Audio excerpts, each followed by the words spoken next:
sereg!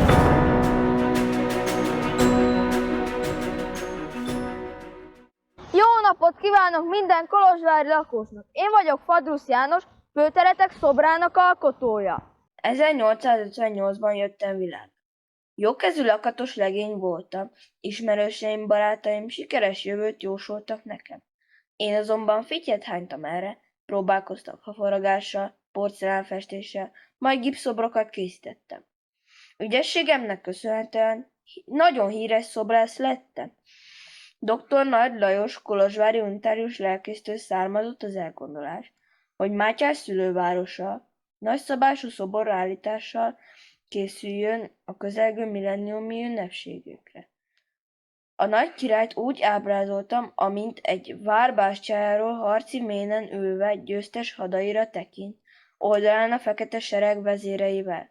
Ezzel a tervvel megnyertem a kiírt pályázatot, majd a szobrot 1896-1901 között elkészítettem. Még tisztán emlékszem, amikor az 1900-as párizsi világkiállításon aranyéremmel díjazták a gipszből készült szoborcsoport modelljét. A szobrot 1902. augusztus 13-án rakották fel vasúti szállításra a Lipótvárosi pályaudvaron. A 17 darabból álló 18.815 kg tömegű szállítmányhoz 4 vasúti kocsira volt szükség. Augusztus 15-én megérkezett Kolozsvárra, ahol a pályaudvarról lovakkal vontatták be a főtérre a vagonokat. A megszüntetett helyi közúti vasút még létező sínjei. A bronzszobrot 1902. október 12-én avatták fel fényes ünnepségek közepette. Mátyás szobra ma is ott díszel kincses Kolozsvár főterén.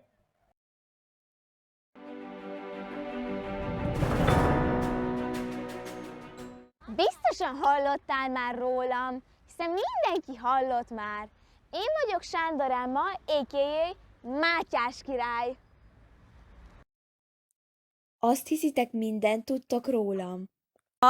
Csak hiszed?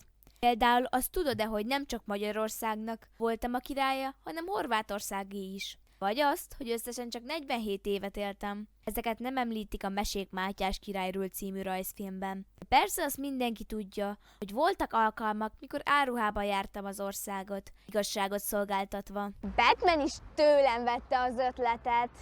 Ha nem tudnád, 1443-ban születtem, és ahogy kiszámolhattad, ha eléggé figyeltél, 1490-ben haltam meg. Apám Hunyadi János, és anyám Szilágyi Erzsébet volt. Okos, kevésbé gyönyörű, feleségeim pedig Odgyebárt Katalin és Aragóniai Beatrix. Persze ágyasom is volt, na ezt fogadjunk, hogy nem tudtad. Edelpek Borbála. Katalintól lett egy gyermekem, de nagyon rövid életű volt, ezért a Wikipédia, ha rákerestek, csak úgy emlegeti, hogy N. Mi azt jelenti, nincs. Lett egy fiam, János, eme drága fiamról, más okok miatt nem hallottatok. Mégpedig amiatt, mert nem Katalintól, és nem is Beatrixtól lett. De ezt hagyjuk. Magyarországon kívül még Horvátország és Csehország királya is én voltam, és Ausztria főhercege is. Mostani életem viszont abból áll, hogy szeretett lovamon ülök egész nap, amit nem nagyon bánok, bár az ülepem már eléggé fáj. A nap viszont már 120 éve égeti a fejemet, és tudom, hogy az emberek úgy gondolják, az a kis koszorú teljesen jól véd engem a napszúrástól, de nem. Egy kalapot nem kaphatnék nyáron, kérem? Vagy egy sálat télen, hogy ne kelljen az egész telet minden évben fájó torokkal töltenem. Ezzel az egész kis szöveggel ennyit akartam üzenni. SOS, kérem, mentsen már meg valaki! SOS, SOS, SOS! Már 120 éve itt állok a Kolozsvár főterének kellős közepén, de valószínűleg még nem ismersz. Engedd meg, hogy bemutatkozzak. Magyar Balázs a nevem. Egy kissé pocakos és hosszú szakállú öregember.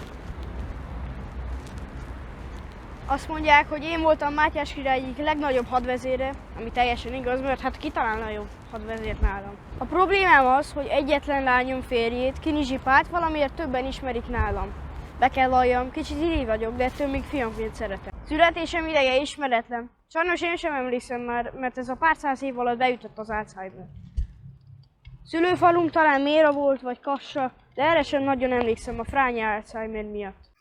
Egyszer csak arra ébredtem, hogy Hunyadi János a törökverő seregében harcolok 1440-ben.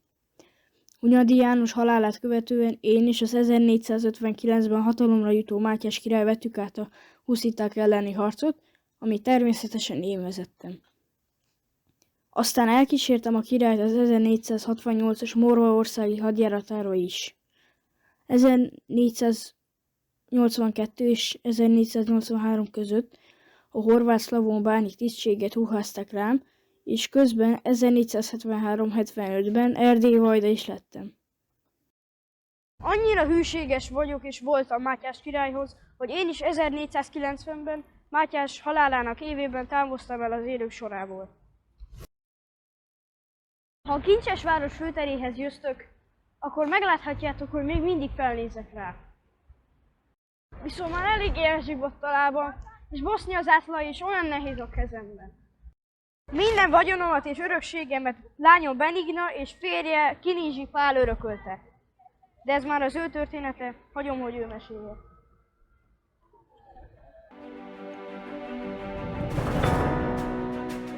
Jó napot kívánok minden alattvalóknak! Az én nevem Jadicska Nóra, a.k.a. Bátori István. Remélem ismernek, de ha nem, az olyan nagy probléma, mert most mesélek egy picikét. Én olyan 1430 körül születtem, igen. És azt mondják, hogy én meghaltam 1490-ben, de ez csak egy legenda, mivel hogy itt élek, és mozgok, és beszélek, és igen. És már olyan régóta nem is tudom, mikor születtem, de ha megkérdezitek a történészeket, akkor ők majd segítenek. Ja, és majdnem elfelejtettem, vannak a haverjaim, Szapolyai, Magyar, meg Kinizsi, meg Mátyás. Menjetek már el innen, most én szerepelek! És ezekkel az idegesítő emberek állok már egy szobron már vagy 120 éve, ezért tudsz képzelni. Miután Mátyás meghalt, szomorú, de miután Mátyás meghalt, mi Kinizsivel második Ulászló szolgálatába kerültünk, és mi lettünk a hadsereg vezetői, és megnyertük a Kenyérmezei csatát, normális, de még annyi más csatát is megnyertünk, hogy most már unalmas lenne elmondani. Csak hogy tudjátok, az én lelkem legmélyén mindig is Mátyás volt az első, akit szolgáltam. Szerintem ezért vagyok vele egy szobron. Na de mindegy is. Viszlát alattvalóim, és további szép napot! Jó napot, jó napot! Hogy tetszenek lenni? Hogy ki vagyok én? Nem ismernek fel? Szakács Renáta vagyok, a.k.a. Szapolyai István. Kolozsvár főterén állok, egy helyben már 119 éve, vagy lehet, hogy több éve. Na de mit számít? Tudomásom szerint 1434-ben születtem, és olyan 1499 körül haltam meg. Magyarország dúsgazdag nándora voltam. Mátyás királyt az Ausztria hódítások alatt szolgáltam. Először mint kapitány, utána mint hadvezér és kormányzó. Szerintem a legérdekesebb dolog rólam az, hogy halálomkor 72 vár és uradalom birtokosa voltam. Volt egy fiam, Szapolyai János, aki magyar király lett egész haláláig. Ha erre járnak a Kolozsvár főterén, emlékezzenek az én történetemre. Viszlát!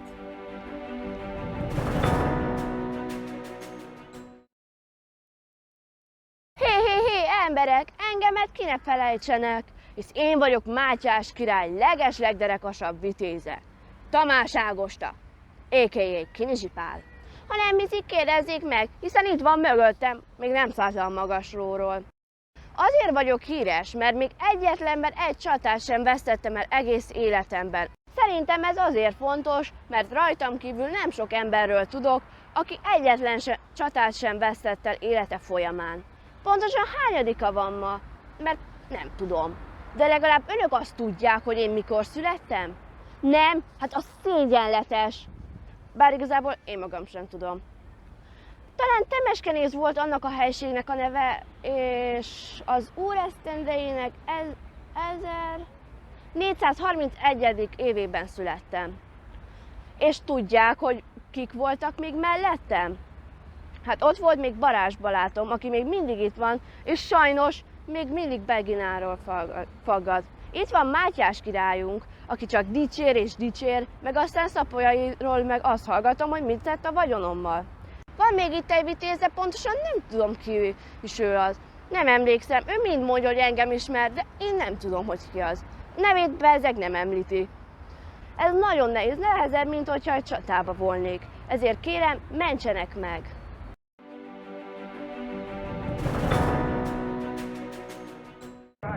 Üdvözlet, felség! Üdvözlet, felség! Üdvözlet, felség! Üdvözlet, felség! Üdvözlet, felség!